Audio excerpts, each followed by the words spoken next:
Basahin po natin lahat. Then he said to his disciples, the harvest surely is plentiful, but the laborers are few. Therefore, pray the Lord of the harvest to send out laborers into his harvest. Pagpalain mo tayo lahat at sabi mo sa katabi, pinagpala na tayo sa umaga. Yan sabi ko, pinagpala na tayo. Okay.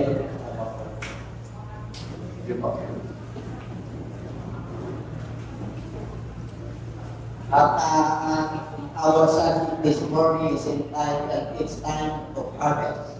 Panahon na para umani. Ito po, mga kapatid, ang sinabi ng ating Panginoon sa kanyang mga alagad. Samantalang sila po ay umahayo. At ang sabi ng ating Panginoon, ang aanihin ay malago at inugna at pupunti lang ang mga magagawa. Kaya manalangin kayo sa Panginoon ng atin na siya ay magpadala ng mga magagawa upang umani. Okay? Kaya ito yung preaching natin. It's time to harvest. Nung anniversary natin, in His time, ang panahon ng ating Panginoong Diyos, panahon niya noon, panahon niya ngayon, at panahon niya bukas. He is our God of the past, the God of our present, and the God of our future. So, ngayon mga kapatid, it's time for us to respond sa our life. Kasi tinapos na po ang mission ng ating Panginoon at cross. Ang sinabi niya na it is finished, ibig sabihin, na-crucify po siya, natapos niya na yung kanyang tungkulin at kinampanan niya na yung kanyang mission sa kanyang nilala. At ngayon naman tayo, this is the time that we must reply. Kayo ba yung nakatana? Okay, nakatana. Hindi mo yata kayo. Nakarami, pinapawisan tayo. Puro tayo, tapos sa mga hindi. Ngayon, medyo nagulan, kaya maganda yung panahon.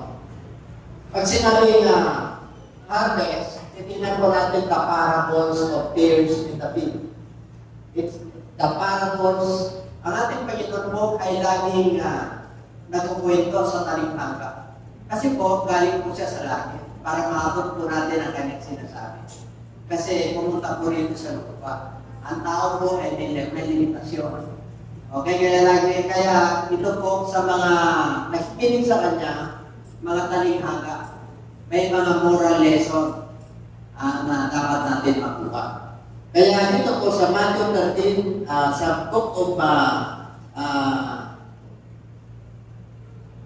Matthew 13, 37 to 38. And Jesus answered and said to them, He who sows the good seed is the Son of Man. Ang nagtatanim ng salita ng Diyos ay si Jesus Christ. Lahat yan ay maganda. Walang pangit, walang masama. Kasi seed yan, mabuting bigay. He is the sower of the good seed. Okay? Siya po yung nagtatanim ng mabuting bigay. Ang mabuting bigay ay ang salita ng Diyos. Okay? Kaya sabi ko yan, the Son of Man who sows the good seed. Si Jesus Christ po, pumaba po, para tayo po ay nasikaan o taniman ng mabuting pini. Ang mabuting pini yun yung salita ng Diyos. Okay? Kaya yung salita ng Diyos walang pangit.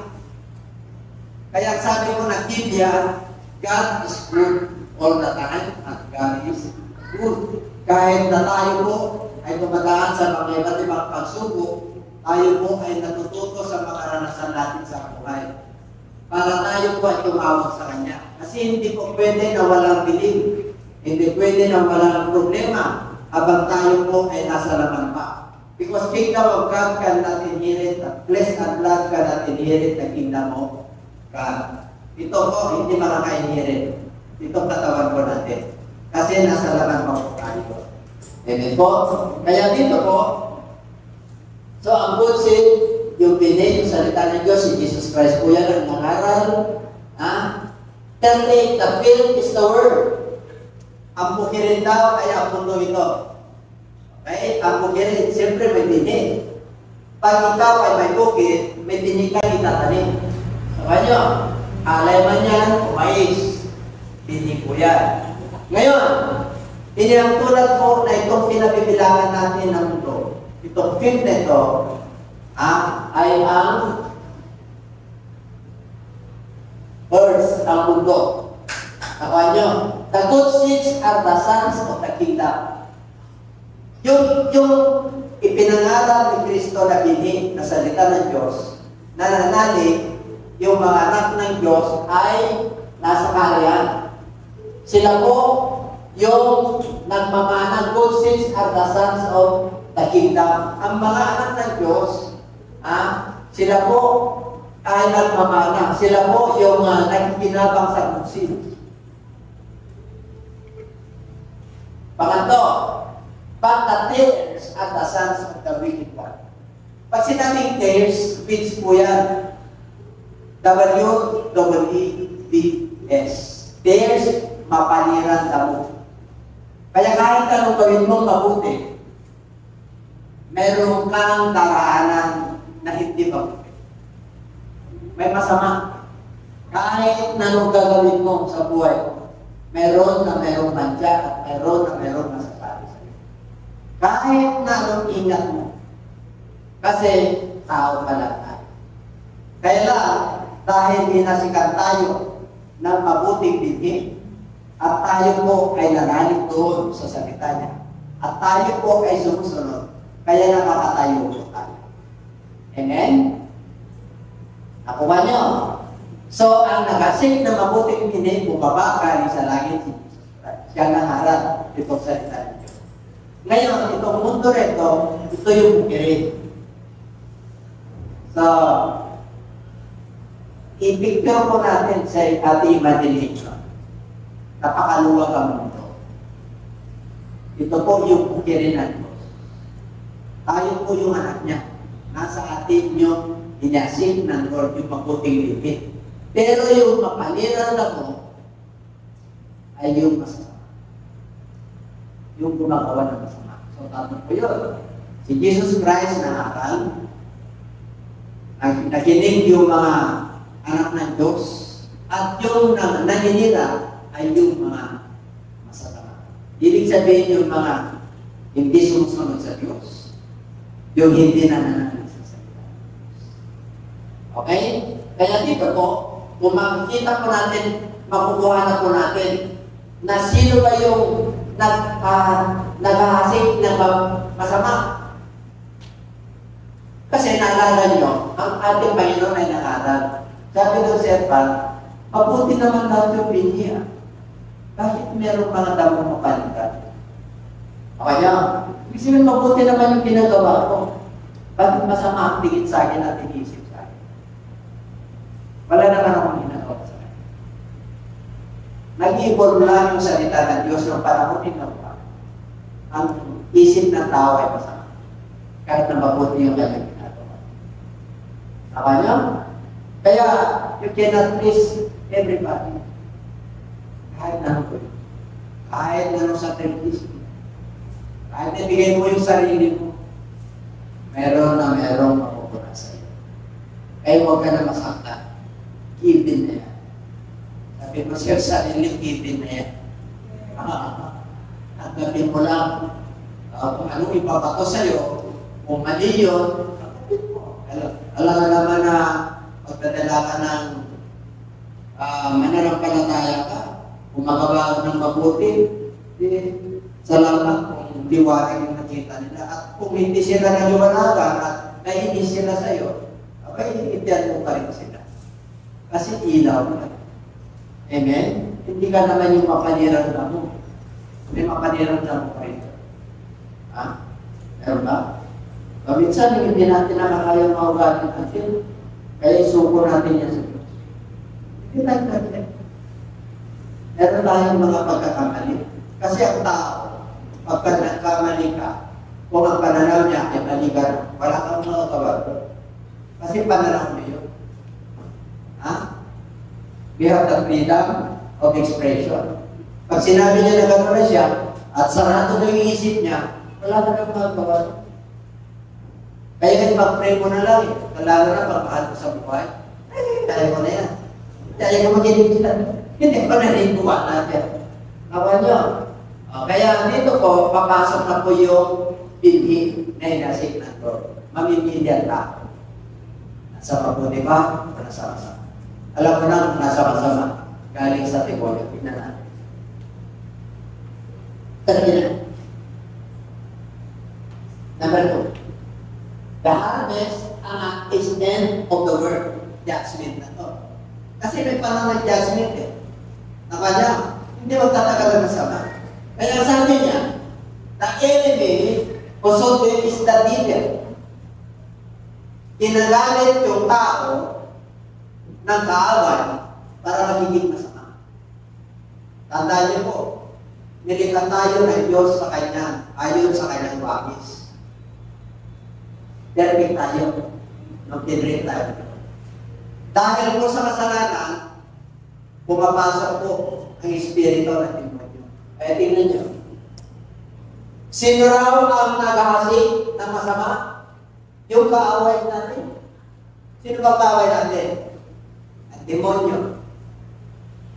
Ang mundo ito. Pag hindi ka nag-ingat, ang ibig sabihin, hindi masamang tumira sa mundo ito, binigyan ka ng buhay ng Lord. Pero huwag kang mag-focus sa mundo ito, kasi hindi ka nakakita. Amen? Kasi sa mundo ito, pinapalaan tayo ng Lord. Ano yun? Ano yung warning ng Lord? Love not the world. Huwag mo pa rin ang mundo. Neither the things that are in the world. Kasi meron talagang kasalanan sa mundo ito eh. Yung lust o yung desires of the flesh, desires of the eyes. Diba? May desire yung eyes mo. May desire yung laman mo, may gusto siya. Anong gusto ng laman? Ayaw makinig. Ayaw pumunta sa sabat din. Nananampalataya na, siligtas na, nabaptize na in Jesus name. Kasi hindi niya nakakayanan yung gawa ng laman. Pinapatulan niya. Lahat tayo ay tinutokso. Ako rin tinutokso. Walang incentive sa tukso. Ako niya, ano ba yung mga tukso? Alam niyo na yung 10 commandments, diba? Nakaw, makulun niya. O, yun yung tukso. Kaya yung tukso po mapasok, ay naging kasalanan po yun. When you yield into temptation, papasok po yung sin. Sin, Satan, influence. The meaning of sin is Satan, influence. Kaya pag pinatulan mo yan, ay kasalanan ngayon. Kasi pinatulan mo. Pero pag hindi mo pinapatulan, nire-review mo. Sabi ng Lord eh, nire-review mo pag may kasalanan. Kasi, papapahamak ka. Kasi anak kita. Yung salita ng Diyos ay nandyan na sa iyo. May paggalang ka na at pagkatapos sa akin. Kaya nasa liwanag ka. Yung mga unbeliever, ito po, the enemy also thinks that the harvest is the end of the day. So, meron judgment. Ang pag-aaling ay sa katapusan ng age. Ibig sabihin hindi yung katapusan ng age, pero ibig sabihin tayo po ay may hangganan. May hangganan sa mundo ito. Mawawala tayo rito. Una-unahan lang. Kaya kung anong edad mo, yun. Kaya sabi niya, and the reapers are the angels. Sino raw yung mga harvest? Angels. Tayo yung mga anak ng Diyos, mag-harvest tayo, magsusulpin tayo. Para tayo ay nag-iimbak ng kayamanan. Eternity yan. Kaya tayo po ay gumagawa ng kalooban ng Diyos. Kaya sabi po ron, therefore, as the tares are gathered and burned in the fire, so it will be at the end of this age. Ang ibig po sabihin yung mga mapalilod na mo ay iniimbak. Ito po ay walang paginakang kaya sinusunog. Sa apoy. So it will be at the end of this age. So may hangganan. May hangganan ng tao. Amen? Kaya dito, may warning ang ating Panginoon sa inibig. Sa gunsid ka ba? O sa things? Sa makanira? You are always offended. You are not become aggressive.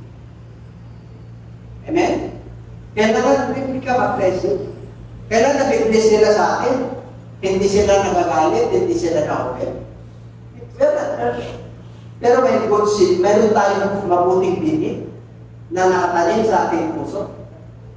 Amen? Na meron tayong susundan. Kaya pag walang kabaya ang tao ko, nasa dilim, kaya nandito tayo na nasa liwanag. Kasi yung bini na iniwan sa atin ng Lord, na pinangaral niya, ay tinanim niya sa ating puso. At yan ay tutubo. At yan ay hindi lang tutubo, lalago pa yan at mamumuka pa yan. Kaya sabi ng Lord, yung anak ko ay mga may bunga. Kaya mapalad yung mga namumunga. Nangusakaan. Sige, pag namumunga ka, ay mabuting hindi yun. Kung ang bunga mo ay lasinggo, ay lasinggiro yung angka, mabuti ba yun? Kung natin yung mga, diba? Mabuti ba yun? Ano yun? Tears, mapahirang, damo po yun. Ano yung sabihin? Lahat ng salita ng Diyos ay mabuti. Bakit naging masama? Na-influence ako sa mga. Sinunod niya yung gusto niya, yung laman niya. Hindi niya sinunod yung salita ng Diyos. Open ang salita ng Diyos para sa lahat. Mamimili na lang. Di ba? Kaya mayroon tayong freedom to choose. Kaya pag napahamak yan, hindi dahil sa Diyos. Napahamak yung tao dahil yun ang gusto. Ang gusto ng Diyos, maliligtas ang sa katawan. Kaya lang, sadyang matigas ang ulo ng tao. The nature of man, this is stubborn. Kaya dito po, kaya itong therefore as the tears are gathered, ito po yung iba. Matatapos din yan. Mapupunta na sa judgment day. Mawawala lahat yung kanyang ginawa. Okay, kasi may judgment day. Kaya tayo mga mananampalataya ay mapalad. Ingatan mo yung bini. Ingatan mo yung salita ng Diyos. Ingatan mo yung ilaw. Ingatan mo yung patutungo sa buhay mo. Ha? Kasi maraming hindi nakakapasa. Yung iba sa kalagitnaan, tapos wala na. Yung iba malapit na, yung iba pastor pa nga. Nakanyo? Yung iba, di ba? Yung iba pare pa, bishop pa. Kaya wala isintin eh. Wala isintin. Kaya pag hindi ka nag-ingat at hindi ka natakot sa mga warning ng Lord, ay mapapakata talaga. Kasi may warning ang Lord eh. Ito rin ang magbigyan sa atin, itong salita ng Diyos. Dito rin tayo. Iko-confront ang Lord. Itong pingin ito. Itong hinasigtis ito sa katawan. Kaya nga ang salita ng Diyos ay para sa lahat. Meron akong nakausap, hindi siya nagsisimba. Bakit po? Naku-confuse eh. Kasi ang kanyang binabasa ay Quran at saka Bible. Kontra yun eh. Kontra yun. Pupunta niya, kaya lang confuse siya. Tapos pupunta siya sa Deuteronomical. Kasi may Catholic Bibles eh. 14 po na itinatag to. 66 books lang mo yan. 14 para to support the dogma. Marami, kahit na maraming mga denominations. May pasuko. The Mormons, meron sila sarili. Mga tagtap. Sa Bible, pinalahan tayo ng Lord sa Revelation chapter 22. Huwag mong bawasan. Pag binawasan mo yan, ay yan ang makakamtan mo sa kapahamakan. Huwag mo rin tatagdagan, itatagdag din yan sa iyo. Kung ano yung pinangaral ng Lord, di mo pala. Amen? Huwag kang susubra dyan, baka mauntos pa. Huwag ka rin kukulang dyan, baka dyan natin mo. Kasi nakukulang ka sa ilalim. Pag tataas ka naman, mas mataas ka na sa Diyos. Nawa niyo, mautog ka. Kasi, langit na pala yun, eh, yung iba yung imagination mo, higit pa sa langit. Kaya maraming nautog. Yung iba naman, maraming lumulubog, nandun sa puno eh. Bakit lumulubog? Sa ilalim eh. Dalawa lang po yan. Okay? Kaya, ang base is the end. That is a judgment day. Kaya dito, number 1, good sin. May paramount as Jesus Christ, good attitude. Ngayon, mayroong mga anak ng Diyos, good yung nakuha nila, kaya lang hindi sila nakapagpatuloy kasi may mapalira. Hindi siya nakapasa sa persecution. Hindi siya nakapasa sa Christian persecution o sa tiisin o sa bagyo sa buhay. Alam nyo, lahat po tayo ay may tiisin. Kayo ba'y naniniwala doon? Lahat tayo may tiisin. Maring ang torn of the flesh mo, yung anak mo, yung trabaho mo, yung asawa mo, yung pag-aaral mo. Lahat tayo ay may dala-dala sa atin. Tatandaan nyo yan. Gusto nyo mawala pa sa atin. Dapat dalawa lang yung kalakan sa mundo ito. O kung wala kang kamalayan, igsig. Alam niyo yung igsig? Kung may mga gano'n, hindi nila alam kung ano nangyayari. Dalawa lang yan. Kapag nyo, kaya yung mga may gano'n, hindi nila alam kung malamig, kung wala siya. Ano hindi nila alam yung ginagawa nila? Nakakapad. Hindi nila alam. Hindi naman tayo gano'n eh. Matino naman tayo, di ko ba? Hindi naman katabi ko, matino talaga. Matino naman tayo. Nakal nyo? Pag sinasabi nila sa siguro, ang gulo mo talaga. Meron kang diferensya. Diba? Ang gulo naman. Pero kung sasabihan ka na may diferensya ka, hindi lang kayo masaunawaan. Hindi lang kayo magkalugma sa kanyang nais. Nakal nyo? Yung wala talagang may kulang, meron talagang kulang yun. Pero maayos yun. Lalo na pagka meron kang makuntik din eh. At nagaling ka. Nagaling ka. Dami kong kilala eh. Dati, paurali. Kasi sa sociology, di ba meron tayong tinatawag na introvert? Extrovert? Kaya tayo, mga Kristiyano na mature na, kahit manawag yun. Bakit kayo siya kasi mahal? Bakit kayo siya tahimik? Yun ang personality na binigay sa kanya ng Lord eh. Bakit ako maganda? Personality mo yan. Bakit hindi ako mapakaling? Personality mo yan. Hinanapan ka ng Lord para kumalma ka. Kalma. Stress ka. Malaki puso mo. Yung rate ng heart mo, hanggang 90 lang, 120 na. Kalma. Hinanapan ka ng Lord ng good sin, hindi mo pala.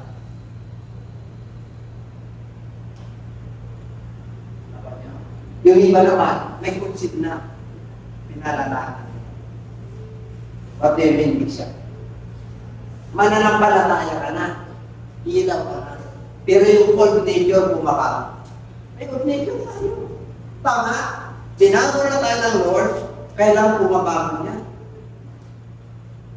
Kaya pag wala kang word of God at saka Holy Spirit, ay ang dali bumaba niya. Ang dali. Bangon ka na dyan. Pansak yan, pansakin. Pero pag polis, medyo hindi bumabangon niya. Martes. Tapos patarapin yung Bible sa atin, pansak na naman yung kanyang last, pansak yun. Yung kanyang spiritual, bangon kasi may midweek eh. May Sunday school eh. May Sunday service eh. Nandun yung spiritual. Tapos pag Friday, upiin niya, saka na. Yan, kaya ko na tumayo. May Saturday pa. Kasi hallelujah ka, antindi mo. Mag-ministry ka talaga.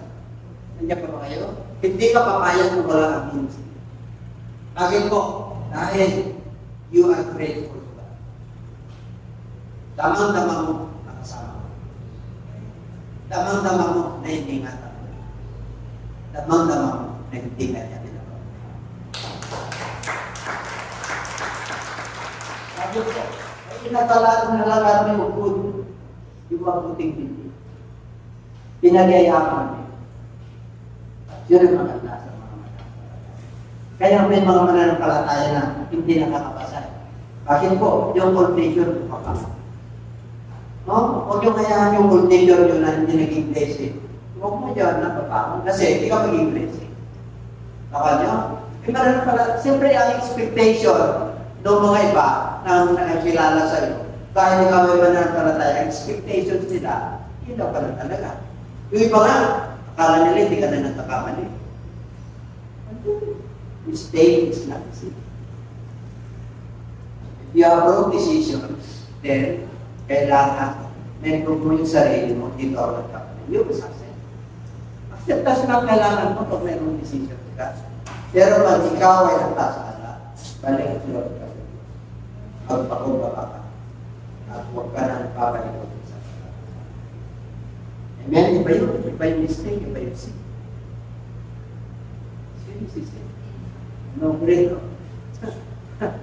Walang green. Walang green sin na. White is white. Black is black. Blue is blue. Walang no compromise. No middle ground. Ganyan ang Diyos natin. Kaya sabi ng Lord, I am holy. But you are holy. Kaya ikaw ay may good seed. Habang sumusunod ka, you are holy. Disciple. We are not perfect, but we are going to the picture. Bakit? May hawak-hawak tayong pipi. Yung maputing pipi, masalita. Kaya, iniiwasan natin na magkamali. Yung magkamali ka, iniwasan mo, lalo ka magkasala. Ay, pagkasalanan nandiyan at hindi mo kaya, resist. Resist the devil. And the devil will be done. Huwag mong entertain ang devil. Mga kakilala ko, hindi ba talagang papasok? Hindi ba? Pasko, hindi na. Punta tayo sa club, natin yung kakilala ko, nagka-traffic. Mahirang na lang yung bishop o yung basaran. Kaya, naganda na. The Son of Man will send out His angels and they will gather out of His kingdom all the things that offend and those who practice lawlessness and will cast them into the furnace fiery of fire. There will be wailing and gnashing of teeth. Tingnan niyo mga ulit. The harvest, the end of the harvest, the rivers and the angels. Darating ang judgment day. The Son of Man, Jesus Christ, will send out His angels. Ipapadala niya yung mga angels, the four corners of this earth. Alam niyo yung corners of this earth? North, east, west, and south. News. North, east, west, kaya meron tayong news. The four corners of this earth. Okay? Kaya dito po, and they will gather out of His kingdom all the things that offend. Ano raw yung kinagada ng Lord? Yung mga gumawa ng masama. Those who offended, those who commit sins and iniquities, and those who practice lawlessness. Sa tabatalin, and will cast them into the lake of fire or fiery furnace. Sa bukod na mainit. There will be wailing and gnashing of teeth. Merong pagtangis at pagmangalit na. Eh, dito nga, pag nanangalit ka na naiipit, kasi nagalit ka na, di ba? Ayaw ko makita, kung makulat ko ko dyan, grabe ginawa sa akin, di ba? Diba? Kaya nasa panaginip ka, nananimig. Nangangalong panaginip ka. Yung nananayis, hindi na. Buhay yung kaluluwa mo. Buhay. Wala kang katawan. Spiritual po yun. Kaya yan ang yun mangyayari yung mga mapanira. Yung mga hindi matatapos ang mapanira.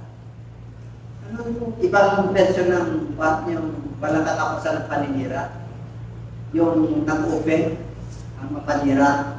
Limutan ko lang, nandito nasaan ko Sa Bible po yan, habang nasa naman tayo, ay papanira, meron lang problema. Tukso. Merong pansino. Kaya ingat. Diba? Galing natin mag-text. Ingat. Pero hindi ka nag-iingat. Tama niyo, kasi dati pag you take care, pero you don't care. Ang galing mag-take eh, pero sa kuha.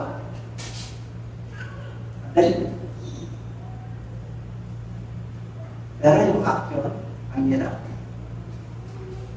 Kaya sabi ng Lord blessed are those who read and hears of this prophecy and keep those things that are written. Mapalad ang bumabasa, mapalad ang nakikinig, at mapalad ang nagsasawa. So there is an application in hearing and reading His Word. May application. Kasi, para magkaroon ka ng faith, you must be doers of His Word. You will not only listeners. We are not only hearers of His Word, but we must be doers of His Word. Yun yung mga good seeds. Nananatili sila. Kahit na may mga pagsubok, kahit na may mga bagyo, nananatili sila matuwid. Hindi sila nagkakasala. Bakit po? They don't compromise because they have reverence in our God. Meron silang takot at pagkalan.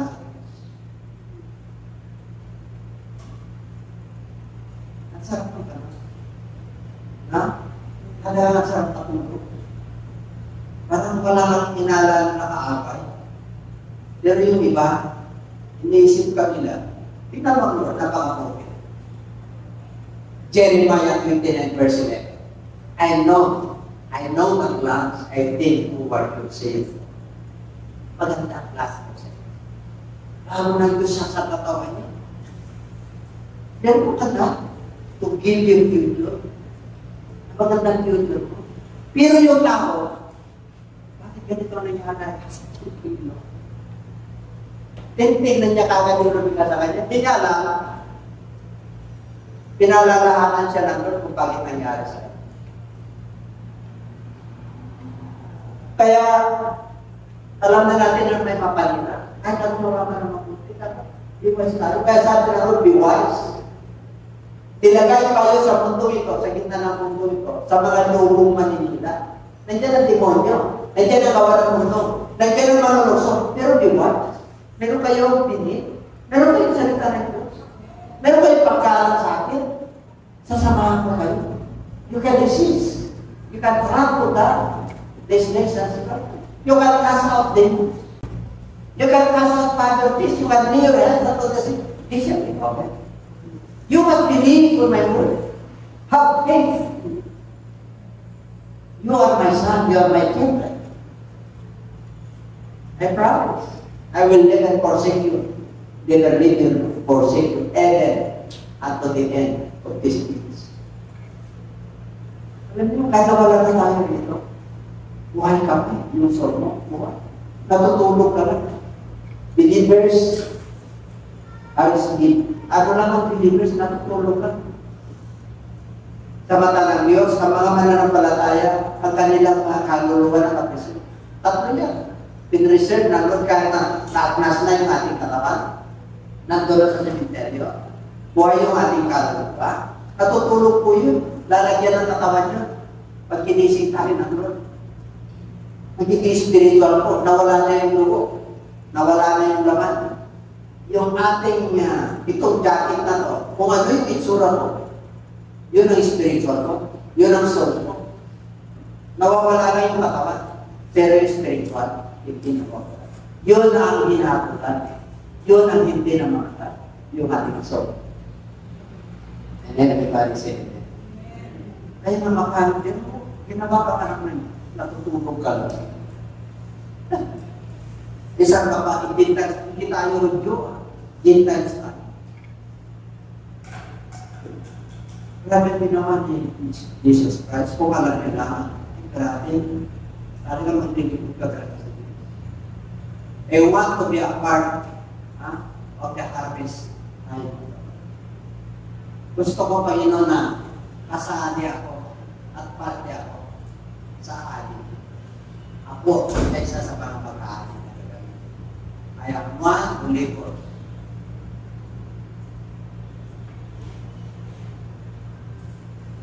Tingnan niyo ba? Ano ba? Nagad nila. Oh, grabe. Tapos na pala. Nagkwenta lang ako, tapos na pala. Ito matindi. Nakinig kayo. Talapakan natin natin. Yes. First is the parable. Pinakita ng Lord na mabuti lahat ang kanya. Iniwan na rin. Nagkaroon ng mananampalataya, nagkaroon ng mga anak ng Diyos. May mga makanila na may pagsuko. Meron kang exam. Meron kang pagsuko. Para makamit mo yung buhay na gano'n. Nagkaroon ng station yung judgment. Yung masamang tao, hindi mo na ito. Pero sa mga projo, hindi na niya basahin. Basahin natin.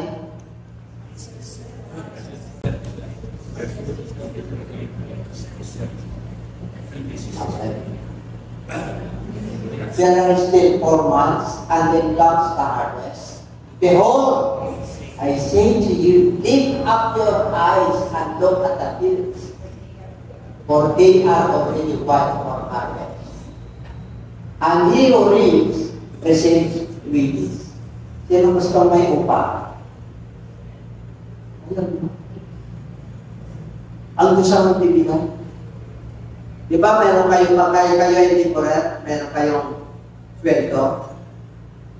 Di ba ang mga di ba lahat tayo na may business, meron kang ginagawa, meron kang income, meron kang sweldo. Ito, and he who reaps receives wages. Totoo yan. Pag ikaw ay nagtrabaho sa gawain ng Diyos, meron pa rin nanatan. And gathers brought for eternal life. Bukod sa nakatanggap ka ng nakakalakad, kapayapaan, pangako ng Diyos, ikaw ay nag-iipok ng fruits for eternal life. Yung mga bunga mo sa buhay na wala ka. Maniligtas sila. Ibig sabihin, gagamitin ka ng Diyos. Habang ikaw ay yung time mo, binibigay mo sa Kanya. Kasi may time ka sa pamilya mo, may time ka sa trabaho, may time ka sa sarili mo, at dapat may time ka sa Lord. Kaya Kanya binubuhay ng ating Panginoon para may panahon ka sa Kanya. To give gratitude, to grateful to God, what God has done for you. Amen? Okay. Yun yung gratitude natin. Kaya dito po, that both he who sows and who reaps may rejoice together. Okay? Siyempre, yung nagtatanim at umaani ay parehong nagagalak. Sapagkat ito yung kasabihan sa inyo. Ito yung Proverbs, ito yung kasabihan. Which is true. Ang nagsasalita niyan si Jesus Christ. Isa yung nagtatanim at isa yung umaani. Nakuha nyo? Di ba may nagtatanim, may umaani? Pero kayo ba'y naniniwala na walang tinanim, may umaani? Meron talo, obsuming and reaping. Yan, hindi mo maalis yan. Kailangan may tinanim ka para may ani ka. Ang tanong, bakit yung iba walang tinanim, may inani? Meron? Yun yung mga masasamang mo. Minanakaw yung ani mo. Ipapadala kita. Aani ka. Hindi mo pinagpaguran. Pag ang Diyos ang nagpadala sa iyo, hindi ka na magpapagod. Nakahanda na yung aanihin. Ang kailangan mo na lang sumunod. Kasi ang Diyos ang nagmamayari. Pag sinabi ng Lord na pumunta ka dyan, aanihin mo yan. Puntahan mo yung mahal mo sa buhay. Mayroon kang upa ron, may pakinabang ka ron, yung mabubuting bini, yun yung pakinabang mo ron. Nagkagather ka ng buhay na walang hanggan. Dahil sa iyo maliligtas ang kanilang kaluluwa. Yun yung upa mo. Hindi kayang bayaran. In terms of money, ganun ka po. Kaya tayo, isa sa kinabangan na doon na kaligtas at kaliwanag. Sabihin mo sa'yo ka tayo ipangkalan. Huwag kang susuko. Meron akong nakita sa Facebook. Kapatid dito. Kaya mahilig sa basketball. Alam mo naman ang kabataan yan, mapupusok. Di ba? Ang nakita ko yung kanyang pinagpili ko na kapatid. So, Lord, alala. Titibay ka. Magiging lesson ko. Alam nyo, pag medyo hindi nyo pinapansin ako, pabigat na pabigat ang problema. Pag meron ka ng pinhin na mabuti na nakasip. Kaya nagpapaalala ko sa iyo. Anak, magbigay ka ng panahon. Magandang yun. Kasi Diyos, alam ko ang aking ginagawa. Alam ko ang hawak ko ang iyong buhay. Saan pa ba natin ipapawag ang future natin? Sa karir natin? Sa asawa natin? Sa business natin? Hawak natin. Kaya nagdento lang ang tao. Kung nagluwa. Kaya dalawang kumamit sa nakakasasin ko. Una, mahalin mo ang Diyos ng buong puso, buong kaluluwa, buong pag-isip. Pangalawa, mahalin mo ang iyong kapwa kagaya ng pagmamahal. Nandun ang pin mo. Pag minahal mo yung kapwa mo kaya ng sarili mo, ayaw mo magnakaw kaya. Di ba? Kagaya ng sarili mo, ayaw mo saktan, kagaya ng sarili mo. Pag gusto mong saktan sarili mo, gusto mong marahin yung sarili mo, gusto mong marahin yung kapwa mo. Saktan yung kapwa mo, yun ang ibig sabihin. Amen? Huwag mong hiramin yung asawa ng kapwa mo kasi ayaw mo rin parang ng mga asawa. Pero yung sabihin mo nun. Kahit dalawa lang po yan na napakatinding-tindis kumanditan mo. Nasampa po yan sa New Testament. Sa Old Testament, 10 commandments yan. Pahalin mo ang Diyos ang pupuso. Number 1, huwag kang sasampa sa Diyos. Number 2, huwag kang mag-worship sa Panginoon. Number 4, ikalan mo ang Sabbath day. 4 po yan para sa Diyos. 6 yan para sa tao. Huwag kang papatay, huwag kang magminataw, huwag kang magsinungaling, huwag kang kukuha ng hayop niya, huwag mo kukunin yung kakang hayop niya sa yun. 6 po yun. 4 sa Diyos, 6 sa tao.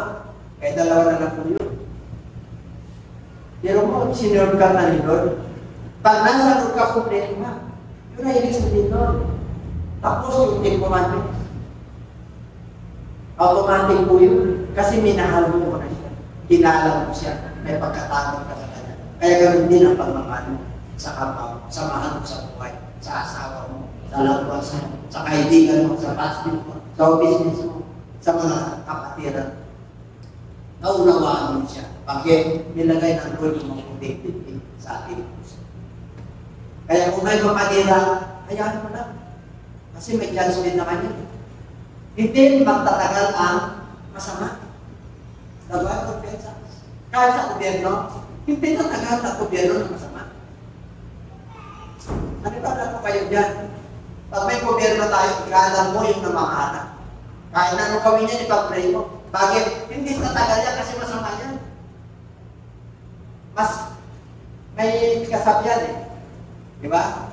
Vox populi, vox Dei. Ano yung sabihin doon? Nakakarami ang boses na tao.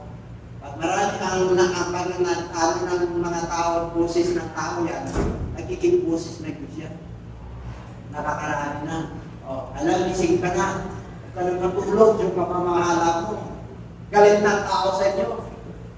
Kahit na anong gawin nyo sa pera, kahit na anong gawin nyo pataraya, hindi kayo tatagal. Bakit? Hindi tatagal ang masama. And everybody say amen. Kaya kung may gumagawa ng masama sa iyo, pag-pray mo lang, sabi na Lord, pag-pray mo. Ako ang bahala sa kanila. Si Lord na nung nagkatawang tao siya, ipin mo mga kapatid, wala siyang ginawang masama.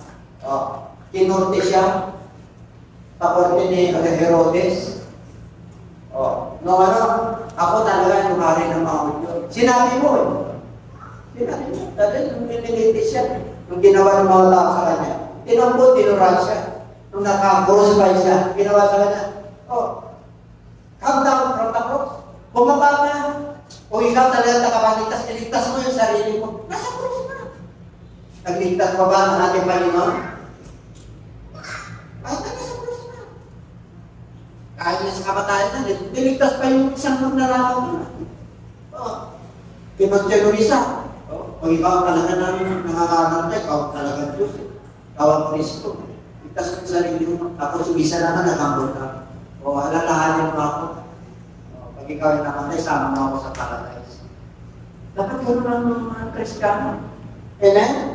Pag tinutokso ka, nagambol ka. Tanggapin mo. Pag nagkamalang ka, tanggapin mo. Yung malaking presidente, galing tumangkap. Pero nakita ko, nagkamali. Pinabukasan, nagbago. At step, maniwala po kayo. Mayroong mga tao stable lang. Mahina. Kaya sa atin ang book of James, unstable mind can stand in all its ways. A person that has an unstable mind, hindi makakapag-stand, magulong. Alam niyo, pag nasa Lord ka, nakapokus ka sa Lord, hindi ka makapahaman. I-bless ka talaga ng Lord, whether you like it or not. God will bless you. Not in terms of money. The fruit of the Holy Spirit. Love you, peace, temperance. Well, pero ibibigay ng Diyos sa iyo yan. Kahit na pera yan, ibibigay ng Diyos yan, makakaraos ka. Pag nagpamaalam ka, kagraduate din yan. Amen po. Kahit na nung laki ng utang mo, mas malaki pa yung income mo sa utang mo, talagang napakalataya ka sa Diyos. Karaos pa rin. Hindi ka lulubog sa kumunoy kung sumunod ka pa niya. Bakit nakatingin ka sa pangako niya? Hindi ka lulubog. Amen? Yung iba talaga yung tuluyan na nalubog eh. Bakit? Eh ayaw nyo na kayo eh. Nag-casing ka pa lang ka, marami itong buhay na ito. O, nagkukomplain. Eh dapat pag tayo kawayan ng Diyos, bakit ka makomplain? Eh marami naman nakakaranas sa naman eh. Hindi lang naman ikaw eh. O, pag bilang ka naman Diyos, you just lift up your heads towards it. And God declares the glory of God. Amen. And everybody say, ipapakita sa iyo at ipapahayag sa iyo ng Lord kung gaano siya kalaki sa buhay. And God will teach you through His Word and through His Spirit and through the man of God. And you can stand strong. Yun ang gusto ng Lord. Ang mga papasok sa buhay na walang hanggan ay mga nagbilis. Eh sabi niya, love him with all your straight natin na ito. Salud na. Amen. Eh, iba, takot. Sabi niya, dami na naman virus yan. Dami, pagka sa social media ka, tako ba kapatid? Ang dami kang katakutan ko. Ay, bakit mo entertainin yun? Hindi naman totoo yung iba rin. Yung dyan yung 20% lang totoo. Eh, yung social media, baka 10% lang totoo. Meron yung mga edad, huwag yun ang kakainin niya, mama. Naku mga kapatid, hindi ka na lang kakain. Ito mga iwasan yung vitamin. Meron naman tayong wisdom eh. Kahit kakainin mo yung laso. Kanya, eh alam niyo naman. Alam niyo kung nasa road ka, matalino ka. Totoo mo yun.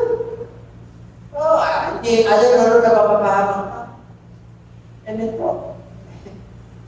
Kaya-kaya tayo makaligin mo. Bakit mo nasasabi? Lahat ng uri ng sakit ng sa akin eh. Pero pinaganda mo na. Katatapos ko lang ng 67, 68 na.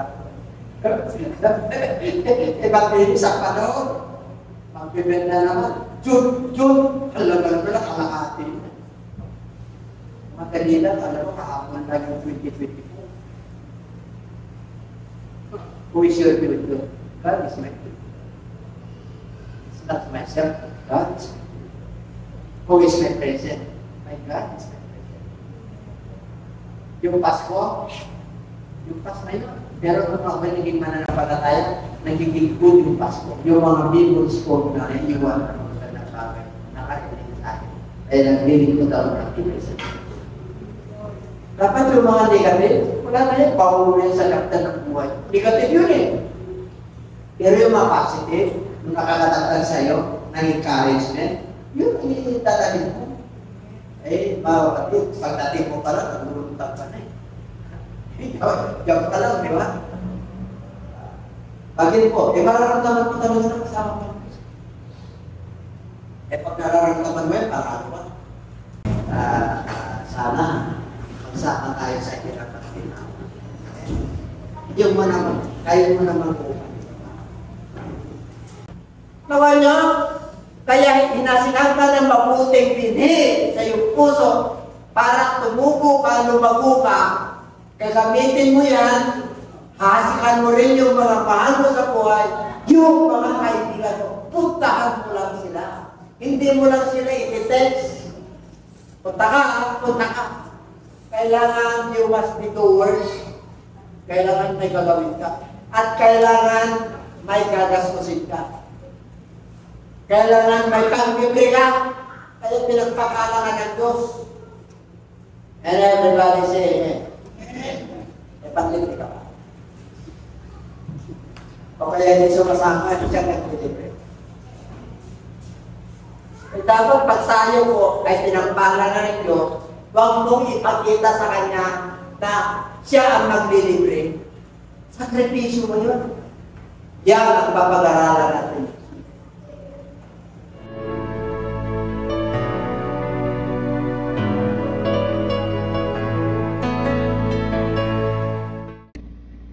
Magandang gabi po sa inyong lahat, mga kababayan ko po, kapwa Pilipino at sa mga Kristiyano po na kagaya ko.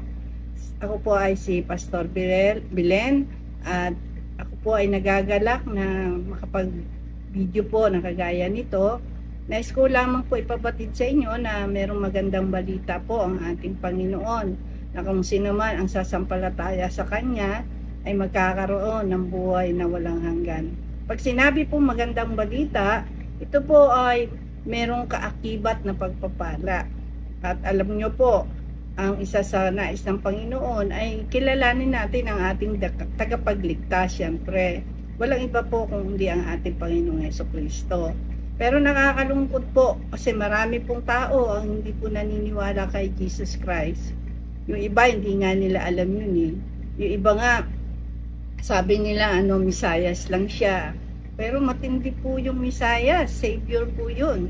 Yung iba naman sinasabing siya ay propeta lang. At ang iba ay tao lang. Ano man ang inyong paniniwala kapatid, ang Diyos po ang nakakakilala sa inyo. Wala pong nais ibigay sa atin ng Panginoon kundi kaligtasan. Na kung sino po ang tatanggap sa ating Panginoong Hesus, maniniwala po sa Kanya at tatalima sa Kanyang mga salita, tayo po ay magkakaroon ng buhay na walang hanggan. Pangako niya po yan. At nawa, maniwala po kayo. At nais ko po ipabatid sa inyo mga kapatid, na wala po tayong ibang gagawin kundi tayo po ay lumapit ng taos-puso sa Panginoon, magsisi sa ating mga kasalanan, at tanggapin po natin ang kaloob ng Holy Spirit at mamuhay ng may kabanalan. At sa mga nais po na tumanggap sa ating Panginoon bilang Savior and Lord ng kanilang buhay, magagawa po natin ito sa pamamagitan ng panalangin, ng pagtanggap. Samahan niyo po ako sa maikling panalangin po ng pagtanggap para po tayo ay magkaroon ng kaligtasan sa ating kaluluwa. Naghihirap ka na nga sa mundong ito tapos hindi ka pa maliligtas. Pag namatay ka, kawawa ka naman kapatid. Kaya habang may panahon pa, may pagkakataon pa, wala namang mawawala sa atin. Kundi subukan natin ang inaalok sa atin ng Panginoon na magandang balita. Sa totoo lang mga kapatid, ang kasulatan po ay hindi ginawa para lamang po sa matutuwid na tao. Ang kasulatan po ay nagawa dahil nais ng Panginoon abutin po ang mga taong makasalanan. Yung mga taong walang ginawa kundi kasamaan. Yung mga tao na walang inisip kundi ang mga gawa ng kaaway. Mga tao na walang pagkilala sa ating Panginoon.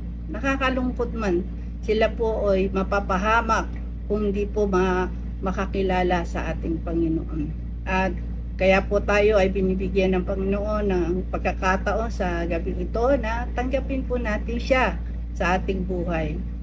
Kung nais niyo po na tanggapin ang ating Panginoon bilang Savior and Lord, bagamat yung iba hindi po talaga naniniwala sa salita ng Lord, ay kapatid, kawawa ang iyong kaluluwa. Kaya sa mga nais po na tumanggap sa ating Panginoong Yesus, wala po kayong ibang gagawin kundi tayo po ay manalangin at sumunod po kayo sa maikling pagtanggap po sa ating Panginoon. Pikit po natin ang ating mga mata, tayo po dumulog sa ating Diyos na buhay. Amang banal na makapangyarihan sa lahat, aming Diyos na buhay, tunay na ang iyong mga salita ay totoo at makapangyarihan. Sa oras na ito, Panginoon, kami po ay lumalapit sa iyong harapan, nagpapakumbaba sa aming sarili. Kilala mo po kami. Patawarin mo po kami, Ama, sa lahat ng aming mga pagkakasala, pagkukulang na nagawa sa iyong harapan at sa aming kapwa. Patawarin mo po ako sa lahat ng aking mga kasalanan. Kasalanang maliit, kasalanang malaki, pareho po sa iyong harapan. Linisin mo po ako, patawarin mo po ako, at gawin mo po akong karapat-dapat na maging anak mo. At sa oras na ito, tinatanggap kita bilang sariling tagapagligtas ng aking buhay. Pagarian mo po ako, Ama, mula ngayon hanggang sa iyong pagbabalik. Tinatanggap kita bilang isang Diyos sa aking buhay. Salamat po sa kapatawaran at kaligtasan na aking natamo. Ito po ang aking samot-dalangin sa iyong dakilang pangalan, sa pangalan mo po, Panginoong Yesus. Amen. Ang tinanggap po natin ay ang Panginoon.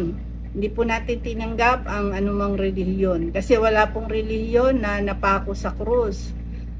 Tanging ang ating Panginoong Yesus lamang po ang ating tagapagligtas. Kaya kung kayo po ay mananalig sa ating tagapagligtas, ang ating Panginoong Yesus, tayo po ay makasusumpong ng buhay na walang hanggan. Sana po sa susunod nating video ay subaybayan niyo po ako. Marami po tayong pag-uusapan tungkol sa mga bagay na nais ng Panginoon sa ating mga anak niya at sa lahat ng tao na makakasumpong po ng pagpapala sa harapan ng Panginoon. At yun po yung mabuting balita. Sabi nga po sa Bible, ang sino man daw po na nag-iipon ng kayamanan sa panlangit ay makasusumpong ng mga bagay na kakapakinabangan po. Pero yung mga bagay na hindi natin pinapansin, yung mga bagay, mga kapatid, na sabihin natin mga pinupukosan ng mga tao ngayon ay yung mga bagay na panlupa, yan po ay wala tayong mapapakinabangan po. Hanggang lupa lang po yan. Ang mahalaga po ay yung pangako ng Diyos sa buhay na walang hanggan. Salamat po, at alam ko po na sa panahon ngayon marami po ang naghihirap. Kung wala pa si Lord sa buhay mo, mas kawawa po kayo. Kaya ang Diyos po, abang may pagkakataon, tayo binibigyan ng Panginoon ng pagkakataon para makilala po natin siya, na siya ang ating tagapagligtas, at siya po ay maaasahan natin sa lahat ng panahon. Buhay man o mawala man tayo sa mundong ito, hindi po tayo iiwan ng ating Panginoong Yesus. Yan po ay pangako niya. Pagpalain po tayong lahat ng ating Diyos na buhay, at magandang gabi po sa inyong lahat. God bless po!